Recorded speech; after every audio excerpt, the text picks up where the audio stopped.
मैथिली झा जी, जी हमारे पॉडकास्ट में आपका स्वागत है। धन्यवाद।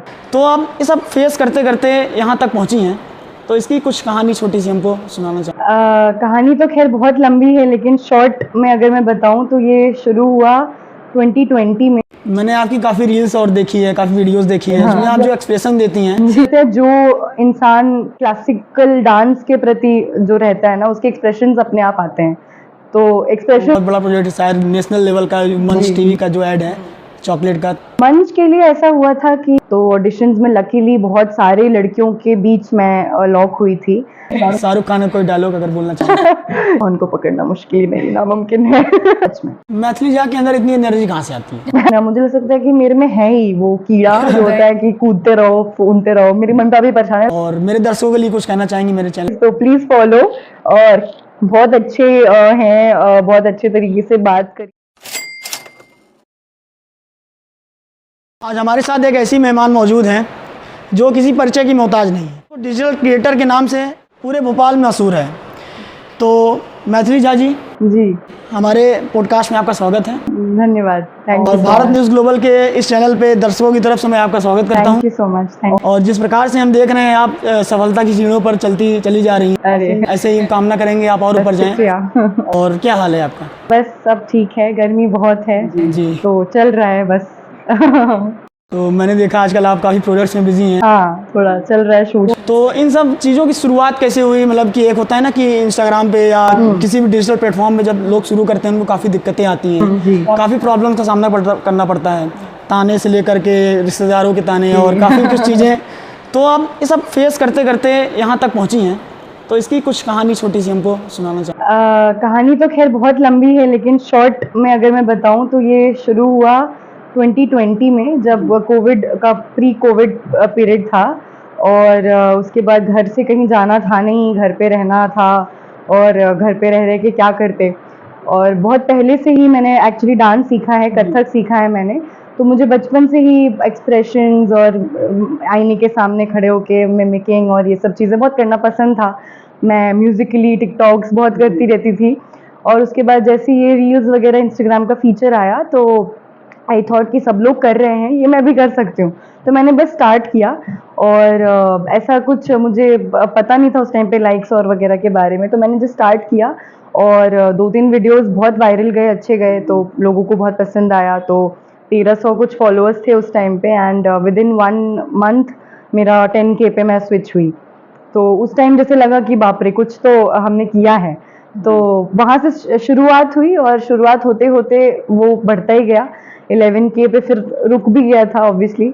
कुछ कंसिस्टेंसी अगर नहीं होती है तो ऑब्वियसली रुक जाता है। तो वही 1-2 साल चला, और मेरा कंटेंट क्रिएशन जर्नी को अभी 4 साल होने को हैं इस साल। तो बस शुरुआत इसी तरीके से हुई। और वीडियोस बनाना पसंद था, तो जो मुझे पसंद होता है मैं करती जाती हूँ। और वो एक अच्छा ब्रांड भी बन गया। हम मुझे ब्रांड्स आने लग गए। I earned a lot of money. या तो वो चीज़ अब आगे चलती जा रही है, कभी रुकी नहीं। मैंने आपकी काफ़ी रील्स और देखी है, काफ़ी वीडियोस देखी है, जिसमें आप जो एक्सप्रेशन देती हैं वो काफ़ी मुश्किल होता है एक जो डिजिटल क्रिएशन की दुनिया में नहीं है, तो वो कैसे आप दे पाती हैं? मैंने बताया कि ये तो मेरे मम्मी पापा को मैं थैंक यू बोलूँगी इस चीज़ के लिए, क्योंकि व्हेन आई वाज 4 तब से मैंने कथक सीखा है। 4 साल की उम्र से ही मैंने कथक में आगे बढ़ी हूँ मैं।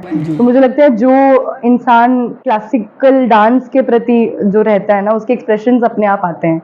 तो एक्सप्रेशंस मुझे लगता है उसी तरीके से आए हैं मुझे। तो एक जो कथक होता है वो क्लासिकल शास्त्रीय, हाँ वो तो, लेकिन आप डिजिटल क्रिएशन की दुनिया में भी हैं, तो ये दोनों कैसे कनेक्ट कर पाती हैं? कनेक्टिविटी ऐसी हुई कि पहले तो मैं ऐसे ही मतलब ऐसे कोई नीश या जॉनर था नहीं मेरा।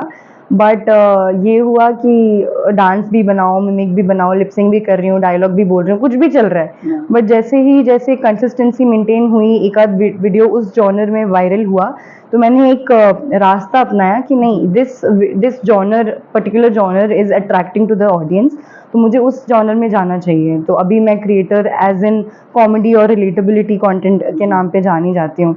तो अपार्ट फ्रॉम इट ऑब्वियसली मेरी हॉबी फर्स्ट प्रायोरिटी डांस ही है, एक्टिंग ही है, तो वो भी मैं करती हूँ। बट जो इन्वॉल्वमेंट है, जैसे कॉमेडी वगैरह, रिलेटेबिलिटी कि आप कैसे कर रहे हो, दिनचर्या कैसा है, क्या होता है आम आदमी के घर में, वो दैट रिक्वायर्स एक्टिंग एक्चुअली। तो उसमें मेरा ये भी हॉबी हो जाता है और एक ऑडियंस को जो चाहिए वो भी मिल जाता है, तो इस तरीके से मैनेज हो पाता है सब। हाँ तो फिलहाल में आप एक प्रोजेक्ट कर रही हैं, बहुत बड़ा प्रोजेक्ट है, शायद नेशनल लेवल का, मंच टीवी का जो ऐड है चॉकलेट का, तो उसमें कैसे आना हुआ? और ये जो प्रोजेक्ट्स मिलते रहते हैं आपको, काफ़ी फॉलोअर्स भी हैं आपके, और कंटेंट क्रिएशन की दुनिया में आपका काफ़ी नाम है, तो ये सब कैसे मैनेज कर पाती हैं आपकी? क्योंकि एक इतना बड़ा सब कुछ मैनेज कर पाना, टाइम मैनेजमेंट, और आपका कॉलेज भी है, हाँ जी। तो ये कैसे सब हो पाता है? मंच के लिए ऐसा हुआ था कि लास्ट ईयर की बात है, मैं काफ़ी कीन हूँ टुवर्ड्स एक्टिंग, तो मुझे बहुत पसंद है अपने आप को कैमरे के इन फ्रंट ऑफ देखना और जो भी चीज़ें, तो ऑडिशंस मैंने काफ़ी दिए, 2-3 बार दिया, तो ऑडिशंस में लकीली बहुत सारे लड़कियों के बीच मैं लॉक हुई थी, and April May March and में मुझे ये चीज़ आई कि आपको ऐसा ऐसा प्रोजेक्ट है, तो अब जाके फिर मैंने अप्रूवल दिया for this great ad. Obviously March में शूटिंग, सॉरी अप्रैल में शूटिंग हुई, और अब जाके वो लाइव है, आप लोग टीवी पे भी अब शायद आ सकता है। तो बस शुरुआत वहाँ मतलब ऑडिशनिंग के टाइम से ही हुई। बाकी मैनेजेबल कॉलेज का यही रहता है कि मतलब 10th-12th से ही मैं बहुत ज़्यादा एवरेज स्टूडेंट रही हूँ, 70-80% ही मेरा रहा है, नॉट टू स्टूडियोज, नॉट ये एकदम इंजीनियरिंग डॉक्टर में तो मेरा था ही नहीं, कभी शुरू से नहीं था, और ऑब्वियसली क्रिएटिव लोगों को मुझे लगता है कि नहीं होता है इतना ज़्यादा जाने का, तो बस मास कॉम को था, क्योंकि लोग बोलते थे तेरी आवाज़ बहुत अच्छी है, एंकरिंग के लिए जाना चाहिए, मीडिया जाना चाहिए, तो बस वही परस्यू कर रही हूँ अभी, अब देखते हैं कैसा चलता है। मैंने रिसर्च किया था कि एक फंकार पत्रिका है, उसमें आपका छपा था कि काफ़ी रील वायरल हुई थी, उस रील के पीछे की कहानी क्या है? कौन सी मतलब? जो फंकार पत्रिका जी है? जी पत्रिका, हाँ हाँ रील नहीं, उसमें तो वही चीज हुई कि जब 2020 में जब मैं बनाती थी, तो मुझे ऑब्वियसली बच्ची सी तो थी, ऑब्वियसली पता नहीं था जो भी कैसे करते हैं इसमें, कैसे आगे बढ़ते हैं, तो एक नॉर्मल सी कॉमेडी डायलॉग थी, उसमें मैंने अपने एक्सप्रेशंस दिए, अटायर सुंदर चश्मा वश्मा लगा के, तो लोगों को उसके एक्सप्रेशंस बहुत पसंद आए कि मतलब ये कितना अच्छा कर रही है, और मुझे नहीं पता कि कैसे हो गया, अब लोगों को पसंद आया, इसमें कम से कम मुझे लगता है 4-5 मिलियन व्यूज गए थे उसमें, और उस टाइम बहुत बड़ी बात थी मेरे लिए, ऑब्वियसली 10,000 भी होते थे तो मैं खुश हो जाती थी, तो उस दौरान ही वो काफ़ी बढ़ता गया, तो ये चीज़ हुई, वही उसी रील के बारे में पर्टिकुलरली वहाँ पे बताया गया है फनकार में कि वही रील हुई थी वायरल, तो आगे फिर वो बढ़ती गई, बनाती तो गई। जैसे कि एक सबसे नीचे मिडिल क्लास से आप इतना ऊपर नाम कमाई है, तो कैसा महसूस होता है? वो फीलिंग क्या थी जब आप कुछ नहीं थी, और अब फीलिंग क्या है कि आप जब बहुत कुछ हैं? दोनों में अंतर कैसे है? अगर मैं ऑनेस्टली बताऊं तो अभी भी मैं कुछ भी नहीं हूँ क्योंकि मिडिल क्लास हूँ, और मिडिल क्लास ही मुझे लगता है रहूंगी, बिकॉज अपने कल्चर से जुड़े रहना वो बहुत बड़ी बात होती है, और अभी तो कुछ भी नहीं हूँ, अभी तो मुझे मेरा फोकस प्रायोरिटी अभी स्टडीज़ ही है, ऑब्वियसली अगर अपॉर्चुनिटीज़ मिलती हैं तो मैं उसको मिस नहीं करती हूँ, लेकिन ड्रीम्स बहुत हैं आगे, मैं मतलब चाहती हूँ कि लोग मुझे जाने, मैथिली झा एक नाम हो, तो उसके लिए कड़ी मेहनत है, जारी है, और मुझे फेथ है अपने आप पे, तो आगे बढ़ के, अभी तो कुछ नहीं बट आगे बढ़ के ज़रूर कुछ बनूंगी जी। तो एक्टिंग में भी शौक है आपका, तो फेवरेट एक्टर का नाम? फेवरेट एक्टर वैसे तो शाहरुख है all time, but Ranveer Singh को भी मैं बहुत फॉलो करती हूँ रणवीर सिंह। एक्टिंग के तौर पे, वो मुझे बहुत फेवरेट है वो मेरे। शाहरुख खान का कोई डायलॉग अगर बोलना चाहिए? शाहरुख खान का कोई डायलॉग बहुत सारे। शाहरुख खान, किंग खान एक बहुत बड़ा नाम है बॉलीवुड में। डॉन को पकड़ना मुश्किल ही नहीं, नामुमकिन है। नहीं, Shahrukh Khan as a person भी और एज एन एक्टर भी मुझे बहुत इंस्पायर करते हैं, तो वो मेरे टॉप प्रायोरिटी में रहते हैं हमेशा से। और सपोर्ट कैसा रहा फ्रेंड्स का, माता पिता का, कि इसमें? दैट वाज इनक्रेडिबल, सबसे जो मैं ग्रेटफुल हूँ जिस चीज़ के लिए, वो मेरे पेरेंट्स का सपोर्ट है। मम्मी पापा को मतलब कभी ऐसा नहीं होता था, पापा मेरे को अभी भी चाहते हैं कि मैं बहुत हाँ, बड़ी आप stories में लगाती हैं डांसर पिताजी के। जी, उनको भी अभी भी है कि मेरी बेटी एक अच्छा डांसर बने, एक मतलब मुकाम हासिल करे और सब जाने उनको, तो ऐसा कुछ भी नहीं था कि कभी रोक टोक किया उन्होंने, या फिर अपार्ट फ्रॉम करियर को भी लेकर के या फिर कंटेंट क्रिएशन को भी लेकर के, हमेशा वो जुड़े रहे दोनों चीज़, और रिश्तेदारों से भी मेरे को कोई शिकायत नहीं है, क्योंकि हमेशा उन्होंने भी सपोर्ट किया है, तो इन सब चीज़ों में मैं बहुत ज़्यादा भाग्यशाली हूँ। क्लासिकल कथक भी जैसे आप करती हैं, तो क्लासिकल सिंगिंग आपको पसंद है? नहीं, सिंगिंग में मेरी आवाज़ ऐसी है, बाथरूम सिंगर ठीक हूँ मैं, अगर बाहर सिंगिंग करूँ तो तब भाग जाएंगे उठ के, तो नहीं, सिंगिंग पसंद है बट मैं अपने लिए करती हूँ, ऐसा कभी किया नहीं है बाहर। आगे का कोई प्रोजेक्ट, जैसे वेब सीरीज में काम करने का कुछ अगर मौका मिले तो? हाँ, आप किसके बिल्कुल। साथ काम करना चाहेंगे? किसके साथ काम करना चाहूँगी? मुझे आलिया भट्ट के साथ काम करना है, कुछ भी हो, वो कुछ भी हो, बस मुझे उनके साथ काम करना है ऑब्वियसली। बाकी वेब सीरीज़ की अगर मैं बात करूँ तो मैंने किया है काफ़ी प्रोजेक्ट्स, तो होपफुली कमिंग ईयर्स में आ जाएगा, और इस साल के एंड में भी एक मूवी में कैमियो है, तो अब मे बी वो भी आने वाला है, तो let's see, hoping for the best for it. तो रील्स में कंटेंट आप कैसे सोचती हैं कि ये कंटेंट बनाना चाहिए, ये जो है वायरल होगा? क्योंकि काफ़ी रील्स मैंने आपकी देखी हैं, मिलियंस ऑफ व्यू हैं, मिलियंस ऑफ लाइक्स हैं। रील्स में ऐसा रहता है कि दिमाग तो यार मैं कुछ ऐसा स्क्रिप्टिंग वगैरह करती नहीं हूँ, मुझे बस ये लगता है कि मैं कुछ भी कर रही हूँ अपने दिनचर्या में, तो ये तो होता है, मुझे सबके साथ होता होगा ये, तो वो एक माइंडसेट बन जाता है, फिर वो मैं लिख लेती हूँ कि हाँ ये टॉपिक है, उसके बाद फिर वो मैं खुद से ही करने लग जाऊँ। मतलब ऐसा मेरा कभी स्क्रिप्टिंग हुआ नहीं है कि हाँ ये particular dialogue this and that, but मैं सोच लेती हूँ कि हाँ ये टॉपिक है, इसमें अपन करते हैं, और ऐसा बैठे बैठे आता है, कभी मैं खाना खा रही होती हूँ मुझे आइडिया आ जाता है, कभी टीवी देख रही होती हूँ आइडिया आ जाता है, तो आइडियाज़ के लिए मुझे पर्टिकुलरली सोचना नहीं पड़ता इतना, वो खुद ब खुद ही आ जाता है। तो आप एक बिहार की ऐतिहासिक भूमि से आती हैं, जहाँ तक मैं जानता हूँ। जी। तो बिहार मतलब एक माइंडसेट है ना कि लोगों के यहाँ तक एक्टिंग या ये सब में जो है काफ़ी पीछे रहते हैं, तो एक एवरेज लड़की क्या सोचती है कि वहाँ पे अगर मैं इस क्षेत्र में जाऊँ तो सक्सेस हो पाऊँगी? बिल्कुल हो पाऊंगी, क्योंकि आप देखिए बिहार में आज इतने इतने दिग्गज कलाकार सब हैं, अगर आप मनोज बाजपेयी को देख लीजिए, पंकज त्रिपाठी देख लीजिए, सुशांत सिंह राजपूत भी बिहार से ही थे, जी। अव्वल थे वो अपने काम को लेकर, सब चीज़ थे, हम मिस करते हैं उनको हाँ, बहुत वो तो ज़्यादा। तो मुझे लगता है कि ऐसा कुछ है नहीं कि आप जहाँ से बिलोंग करते हो वहाँ उसको लेकर के आपको चलना चाहिए, आपका जो ड्रीम्स है आप उस पे मेहनत करोगे तो आपको हमेशा से सक्सेस मिलेगा उस चीज़ पे। तो जैसे कि आपने बताया पंकज त्रिपाठी हो गए, तो इंस्पिरेशन आप किसको मानती हैं अपनी लाइफ का? इंस्पिरेशन मैं अपनी लाइफ में मेरे पापा को मानती हूँ वैसे तो, एज सच बाहरी दुनिया में तो काफ़ी हैं जिनको देख के ऐसा लगता है हाँ बहुत अच्छा कर रहे हैं ये लोग, बट अगर मैं एक कोई होगा तो मेरे पिताजी होंगे, क्योंकि मैंने उनको देखा है कि हमेशा कुछ भी हो जाए, मतलब घर पे आग लग जाए, वो इंसान एक हैं जो हमेशा पॉजिटिव रहते हैं, और उन्होंने मुझे भी बहुत कुछ सिखाया है कि हमेशा पॉजिटिव रहो, अगर तुम अच्छा कर रही हो तुम्हारे साथ अच्छा होगा, तो इंस्पायर तो मुझे पापा ही करते हैं मेरे हमेशा। कंटेंट क्रिएशन की दुनिया में अगर देखा जाए तो कंटेंट क्रिएशन की दुनिया में मुझे लगता है कि जिनका मतलब ऐसे इंस्पिरेशन तो नहीं है, क्योंकि लोगों का अलग अलग एक जॉनर होता है, लोगों का अपने ही तरीके से यूनिक होते हैं, बेस्ट होते हैं, बट धारणा को अगर आप देखो तो धारणा मुझे बहुत पसंद है, और आरजे करिश्मा है मुझे बहुत पसंद है, उनका क्रिएटिविटी और उनका जो थिंकिंग पैटर्न है वो बहुत मतलब करता है कि हाँ अच्छा है, देखने को मन करता है, तो वो लोग बहुत पसंद आते हैं मुझे, जो ओरिजिनली अपना वो दिखाते हैं टैलेंट, तो क्लासिकल कथक जैसे आपने बताया और डिजिटल क्रिएशन आपने बताया, ये दोनों मिसमैच होता है, जैसे क्योंकि आजकल के जो यूथ हैं वो क्लासिकल में जाना कम पसंद कीजिए और डिजिटल क्रिएशन से भी आप सीख लीजिए। नहीं मतलब ऐसा तो नहीं बोलूँगी, लोगों का अपना ही अलग एक टैलेंट होता है ऑब्वियसली, अगर आप बचपन से वो चीज़ करते हो तो आपको उसके प्रति अलग लगाव होता है।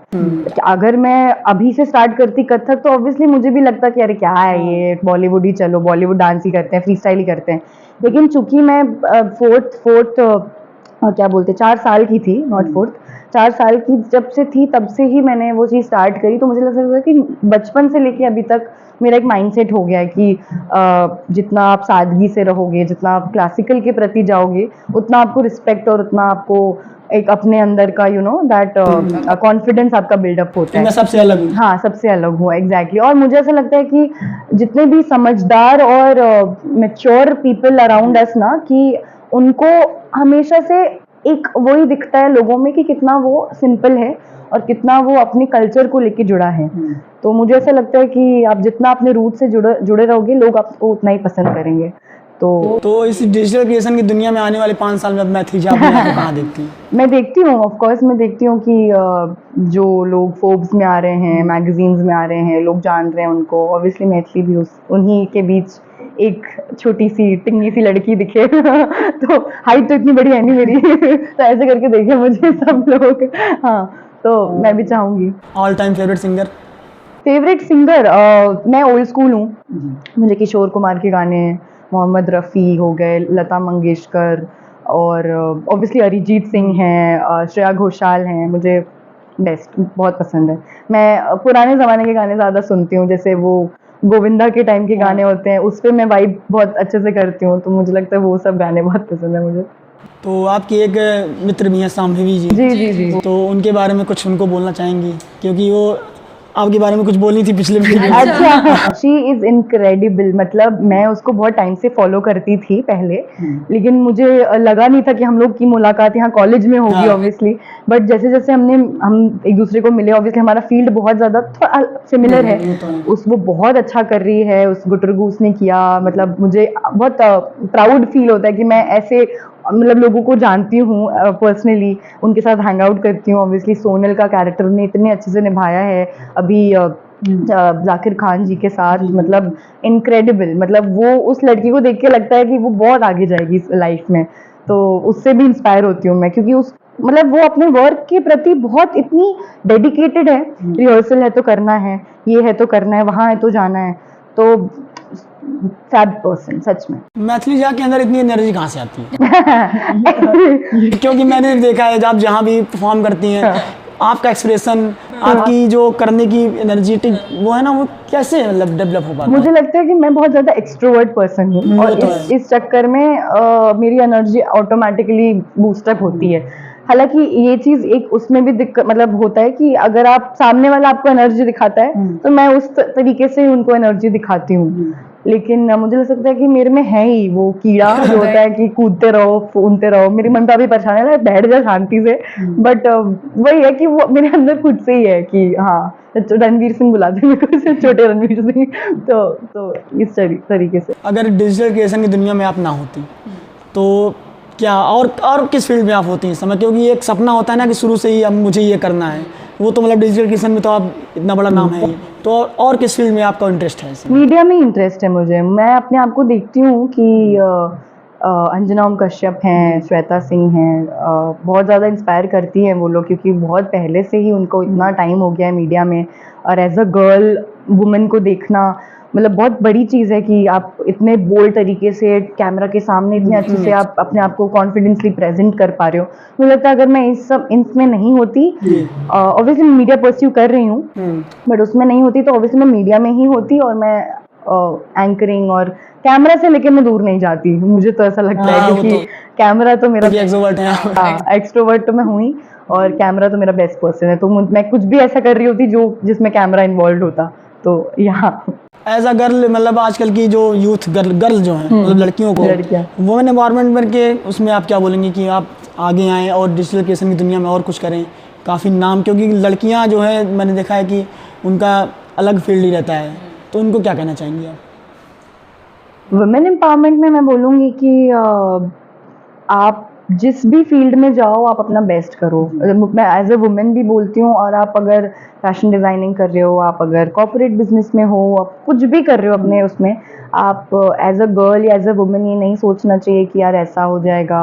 या मोस्ट ऑफ द लड़कियां ना, हम लोग भी, मैं जैसे अपनी बेस्ट फ्रेंड से बात करती हूँ ना, तो we are very worried about future chaos, कि ऐसा ना हो जाए कि भाई शादी हो जाए हमारी, फिर सेटल हो जाए, फिर अपना ड्रीम्स परस्यू नहीं कर पाए, you know that we need something. और जो लोग बोलते हैं ना कि मनी कैन बाय हैप्पीनेस, एक कोट है, मैं उस कोट के बिल्कुल खिलाफ हूँ। मनी कैन बाय हैप्पीनेस, क्योंकि आपके पास पैसा है तो आपके पास कुछ भी है। आपको एक 25,000 की ड्रेस पसंद आ गई, आपके पास पैसा है, तो you will not think about it and you will just by it. आपको वो खुशी देगी ना, आपको पसंद है तो ड्रेस ले लो आप तुरंत। तो लोग तो ये भी कहते हैं कि आप किताब खरीद सकते हो, ज्ञान नहीं खरीद सकते, तो ये भी तो है। नहीं, वो नहीं, ऐसा नहीं है कि ज्ञान तो आपको बहुत टाइम मिल जाएगा, किताब से भी मिलता है ज्ञान, आपको सराउंडिंग से भी मिलता है ज्ञान, लेकिन एक जो अंदर खुशी है, ज्ञान और खुशी में बहुत ज्यादा फर्क है मुझे लगता है। तो जो अंदर की खुशी होती है आपको कि आपको ये करना है, तो आप उसके लिए पैसे लगा के आप कर सकते हो। आपको ये फूल पसंद है, आप 20 रुपए दो, आपको फूल मिल जाएगा, हाँ, वो तो है। वो चीज़ है। तो ऑब्वियसली मटेरियलिस्टिक चीज़ों को नहीं मैं उसमें काउंट करूँगी, लेकिन मनी डू बाय मतलब यू नो हैप्पीनेस। तो वुमेन आउट देयर, सब जितनी भी लड़कियां हैं, मैं ये बोलना चाहूँगी कि बहुत मतलब आजकल की दुनिया में मैं देख रही हूँ लड़कियां बहुत आगे जा रही हैं। हाँ, वो तो है। बहुत आगे, लड़कों से ज़्यादा आगे जा रही हैं। आप आईएएस ऑफिसर देख लो, आप सब चीज़ों में देख लो, लड़कियां बहुत आगे जा रही हैं। लेकिन कहीं ना कहीं उनकी कॉन्फिडेंस हम यूथ ही डाउन कर देते हैं। क्योंकि मैंने देखा, प्राची निगम का केस आया था, उनके कितने फेशियल हेयर थे जो भी थे, तो वो ये कि उसने कितना अच्छा काम किया वो नहीं देखा उन्होंने, सब यूथ ने, बट बॉडी सेम। अपीयरेंस के चक्कर में उन्होंने सबने देखा। तो आई गेस वुमेन करती हैं अच्छा, लेकिन हम एज अ सोसाइटी उसको बहुत ज़्यादा डिग्रेड कर देते हैं, बट ऐसा नहीं होना है, वुमेन को आगे बढ़ते रहना है। तो जैसे आपने कहा कि पिताजी आपके इंस्पिरेशन हैं, लेकिन जब इस क्षेत्र में आप आगे बढ़ रही थी तो आपके रिश्तेदारों का क्या रिस्पांस रहा, आपके फ्रेंड्स का क्या रिस्पांस रहा, कैसे उन्होंने आपको देखा या कैसे उन्होंने आपको सपोर्ट किया या नहीं किया, तो कैसे रहा उनका रिस्पांस? मुझे ऐसा लगता है कि रिश्तेदारों का सपोर्ट भी ऑब्वियसली मायने रखता है, लेकिन सबसे ज़्यादा जो मायने रखता है वो आपके पेरेंट्स का सपोर्ट है। क्योंकि मेरा 10th मुझे अभी भी याद है, मैं इतनी अच्छी थी नहीं, और 10th में मेरे अप टू द मार्क आए नहीं थे, तो ऑब्वियसली रिश्तेदारों का आता है कि अरे ये क्या आप करेगी, ये कैसे होगा, इसका तो परसेंटेज इतना गिर गया है, ऐसा वैसा। लेकिन my father was the one, कुछ नहीं होता, अभी 10th थोड़ी बता देगा तेरा ऐसा वैसा। तो मुझे लगा रिश्तेदार सपोर्ट जरूर करते हैं, लेकिन कहीं ना कहीं उनको भी लगता है खटमिट कि अरे यार ये क्या ही करेगी, ऐसा फलाना ढिमकाना। बट टचवुड मेरे रिश्तेदारों से भी मेरे को फुल सपोर्ट मिलता है कि हाँ कर रही है तो कैसे, दे आर वेरी प्राउड। क्योंकि अब आगे तो बढ़ी गई हैं। तो नहीं, अभी तो बहुत आगे बढ़ना है, बट हाँ दे आर वेरी प्राउड। और बाकी पापा का सपोर्ट है, मम्मी का सपोर्ट है, बस और किसी का सपोर्ट नहीं चाहिए, बेस्ट है वो मेरे लिए। और जैसे कि ये क्रिएशन आप कर रही हैं क्रिएटर्स की दुनिया में, तो ये बताइए कि मतलब क्या आगे और अपने आप को अब देखना चाहती हैं कि आगे वेब सीरीज़ या बॉलीवुड तक कैसे आप अपने आप को देखेंगी? मैं टोटली देखना चाहूँगी अपने आप को एज एन एंकर। पहले तो टीवी एंकर मुझे का बहुत वो रुचि है कि मैं उसमें ऑब्वियसली जॉब या कुछ परस्यू करना चाहूँगी। Apart from it obviously opportunities मुझे मिलती हैं, तो मैं अपने आप को एज एन एक्टर भी देखना चाहूँगी, जो यू नो दैट जो रिस्पेक्ट आप नवाजुद्दीन सिद्दीकी को देते हो, जो रिस्पेक्ट आप मनोज बाजपेयी को देते हो, जो रिस्पेक्ट आप राजकुमार राव को देते हो, तो उस रिस्पेक्ट से मुझे सब देखें कि हाँ ये लड़की भले ही ज्यादा सुंदर नहीं है, बट इसका काम बहुत अच्छा है। सुंदर नहीं तो नहीं, मतलब फॉर द फैक्ट कि हाँ बहुत सारे एक्टर्स हैं जो इतना गुड लुकिंग नहीं है, लेकिन उनका काम लाजवाब होता है। तो मुझे बस मेरे अपने काम से पहचाने लोग, मुझे बस इतना चाहिए। शेर और शायरी करती हैं? नहीं सुनती हूँ मैं जरूर, नहीं लिखती नहीं हूँ। किसको? मेरे पापा लिखते हैं। अच्छा, पिताजी लिखते हैं जी, पापा शायरी भी लिखते हैं, पापा पोएम बहुत अच्छे अच्छे लिखते हैं। हमारे मिथिला जो है हमारा मदर टंग है, तो उस भाषा में बहुत सारा लिखते हैं। आप फेसबुक पे जाओगे उनके पेज पे तो आपको बहुत सारा मिलेगा। तो मैं पापा के, आपने कभी ट्राई नहीं किया सीखने से? नहीं, लिखती तो मैं नहीं हूँ, बिकॉज मैं बहुत पुअर हूँ लिखने में, मेरे को शब्द वब्द नहीं मिलते हैं। तो बट पापा से सीखती रहती हूँ, कभी कभी कुछ कुछ लिखती रहती हूँ, कुछ। जैसे शुरुआत में आपने बताया कंसिस्टेंसी बहुत जरूरी है, बहुत। तो कैसे मेंटेन कर पाती थी आप कंसिस्टेंसी? कंसिस्टेंसी यही हुई, जैसे मैंने बताया कि 10K पे मेरा रुक गया था फॉलोअर्स, तो उस टाइम पे बहुत ज़्यादा ऐसा था, हाइप हो गया था, अरे वाह 10K 10,000 फॉलोअर्स के आगे K लग गया है, वाह क्या इतनी बड़ी बात है। लेकिन 1 साल तक मेरे 11,000 पे फॉलोअर लटके रहे। Even if I was posting so many contents, लेकिन वो बढ़ नहीं रहे थे ऑब्वियसली। और एक क्रिएटर के लिए क्या चाहिए, नंबर्स मैटर करते हैं ऑब्वियसली, ठीक है। तो जैसे जैसे मैंने देखा कि हाँ मैं कंसिस्टेंट नहीं हो रही हूँ, हफ्ते में 1 बार डाल रही हूँ, 2 बार डाल रही हूँ, ठीक है। अब जैसे ही मैंने अपने आप को पुश किया, थोड़ा बहुत सैटरडे संडे लगाती थी, थोड़ा डालती रहती थी कंटेंट, और तो आई सॉ दीज थिंग्स कि वो बढ़ा। तो विद इन लाइक 6 नहीं आई गेस 4 महीने में 20K 30K 50K वो बढ़ता ही रहा।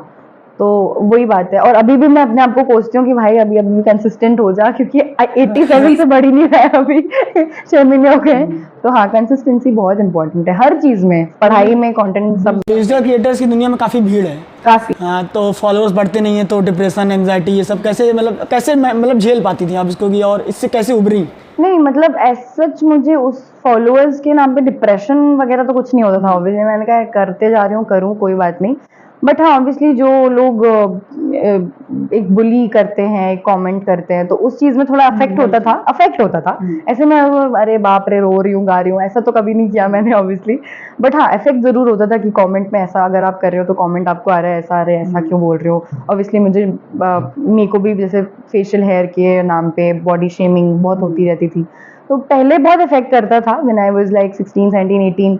बट मुझे लगता है एज के साथ ना वो मैच्योरिटी आपको आ जाती है, तो आई जस्ट मैंने कहा बाहर में जाए क्या है। तो उनको आप क्या टिप्स देने चाहेंगे, इनके फॉलोअर्स बढ़ नहीं रहे हैं और जो इस क्षेत्र में आगे मतलब करना चाहते हैं लेकिन कर नहीं पा रहे हैं किसी नहीं वजह से? मुझे ऐसा लगता है कि आप स्टार्ट करो, फॉलोअर्स वगैरह की चिंता मत करो, बिकॉज अगर आप में पोटेंशियल है, अगर आप में टैलेंट है और अगर आप कंसिस्टेंट हो, हार्डवर्क कर रहे हो, आपके फॉलोअर्स बढ़ेंगे। और मुझे ऐसा लगता है फॉलोअर्स बढ़ना, फॉलोअर्स मैटर करता है?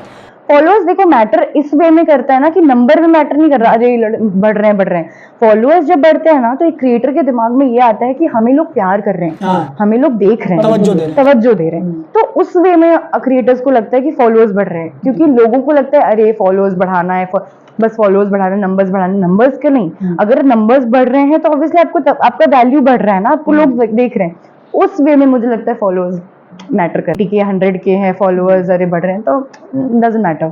आप फ्यूचर में कुछ अपना प्रोजेक्ट कुछ लाना चाहती हैं या वेब सीरीज में कुछ डायरेक्ट करें या डायरेक्शन की टीम में? आप डायरेक्शन में मेरे को इतना रुचि तो है नहीं, मुझे जितना भी मेरे को है इंटरेस्ट इन ऑल एक्टिंग के प्रति है, because I still remember Covid का टाइम था और आईने के सामने डायलॉग बोल रही हूँ, एक्टिंग कर रही हूँ। नहीं, एक मन में होता ना कि ये पिक्चर मैंने बनाई है या ये वीडियो मैंने डायरेक्ट किया है या मैंने इस पे पैसे लगाए हैं इसको। नहीं, बनाने के लिए तो मेरे को इतना ज्यादा कुछ फॉरवर्ड नहीं हूँ, इंटरेस्ट नहीं है, बनाने के लिए नहीं है। बट हाँ ऐसा होता है कि एक अच्छे डायरेक्टर्स के साथ में काम करूँ और मेरे को लोग बड़े पर्दे पे देखें, तो वो चीज़। तो आपके फ्रेंड्स ने आपको कैसे सपोर्ट किया ये सब चीज़? बहुत, फ्रेंड्स का तो बहुत सपोर्ट रहा है। मतलब ऑब्वियसली स्कूल टाइम्स में तो बहुत लोग बोलते थे अरे क्या टिकटॉक पे बनाती रहती है पागल सी, ये दिस एंड दैट। बट वही लोग आज बहुत ज्यादा अच्छा भी बोलते हैं, अप्रिशिएट भी करते हैं। मेरी बेस्ट फ्रेंड है विधि, तो शी इज ऑल्सो लाइक कि नहीं मैथिली, वो तो पागल हो जाती है।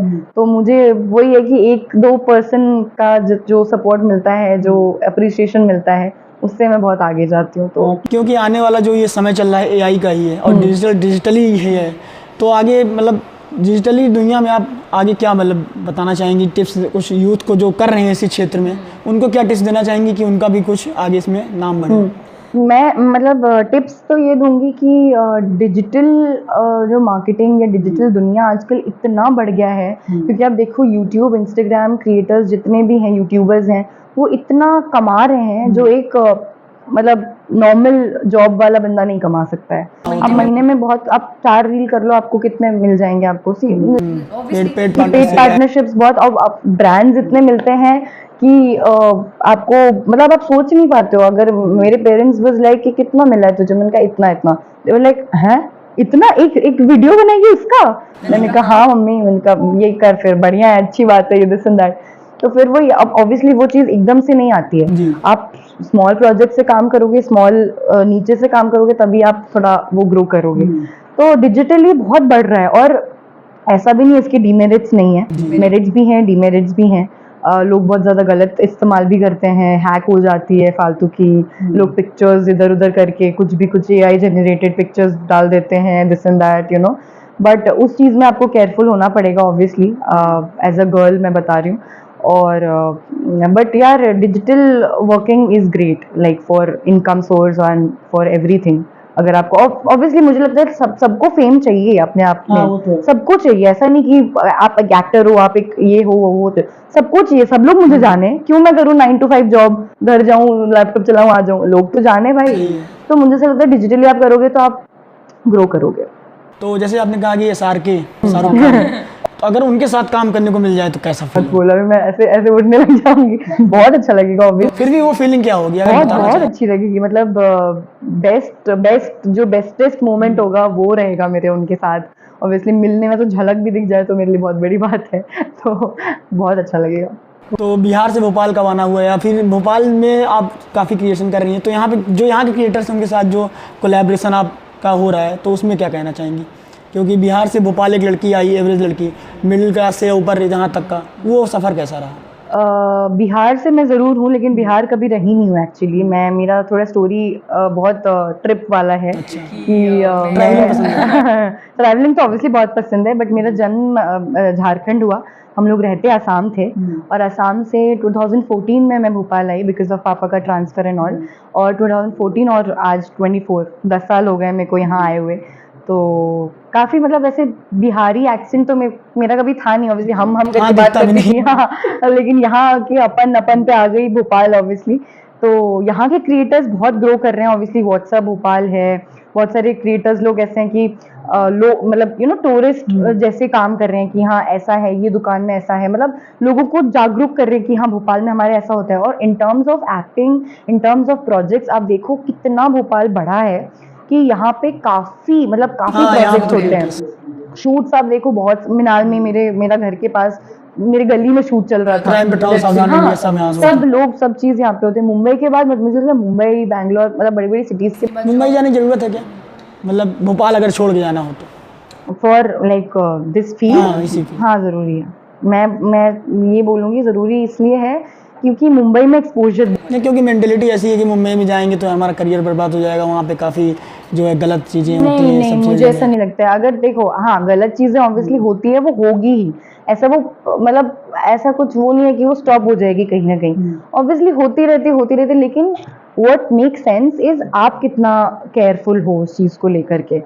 तो अगर मतलब वही है ना कि बिहेवियर और पर्सनालिटी में दिख जाता है कि हाँ अगर ये ऐसा कर रही है, ऐसा कर रहा है, तो ऑब्वियसली ये ऐसा भी कर सकती है, हम ऐसा भी करा सकते हैं, इससे हम इसकी इस्तेमाल भी कर सकते हैं। आप खुद में बोल्ड हो, आप खुद में ये कर सकते हो, तो कोई आपको यूज नहीं कर पाएगा, nobody can take a chance. तो हाँ ऑब्वियसली भोपाल में तो ऑब्वियसली होता ही है चीज़ें, काफ़ी सारे शूट्स एंड ऑल, बट अगर आपका करियर आपको फिल्मों में या फिर ऐसे में आपको दिखवाना है, तो obviously Mumbai is very important because exposure बहुत है वहाँ पे, डायरेक्टर्स मिलेंगे आपको, प्रोडक्शन हाउस काफ़ी है, कास्टिंग कॉल्स बहुत वहाँ से हैं, तो चांसेस बहुत ज़्यादा रहते हैं इस फील्ड में आगे हाँ। बढ़ने बट मुझे ऐसा लगता है कि मैं भोपाल में भी रह के मैंने बहुत अच्छे प्रोजेक्ट्स किए हैं, तो मतलब कहीं भी रहो, अगर आपका इंटरेस्ट है तो आप जाओगे ही ऑब्वियसली। चलिए, हाँ बहुत, अगर उसको बड़े पर्दे पे लाना हो तो obviously Mumbai is the place, obviously city of dreams बोलते हैं उसको, तो ऐसे ही नहीं बोलते। मैं कामना करूंगा कि आप इतनी इस फील्ड में बहुत आगे जाएं, और शुक्रिया। ये मेरे लिए मतलब मेरा नाम तो वैसे भी सौभाग्य है, हाँ। मेरे लिए सौभाग्य कि मैं आपका thank you so much. Podcast कर रहा हूँ। और मेरे दर्शकों के लिए कुछ कहना चाहेंगे मेरे चैनल के लिए? चैनल के लिए ये कि do subscribe, like, follow, share, जो भी चीज़ें होती हैं, ऑब्वियसली मैं भी अपने चैनल को लेके बहुत बोलती हूँ, and followers and subscribers does count guys, तो प्लीज़ फॉलो।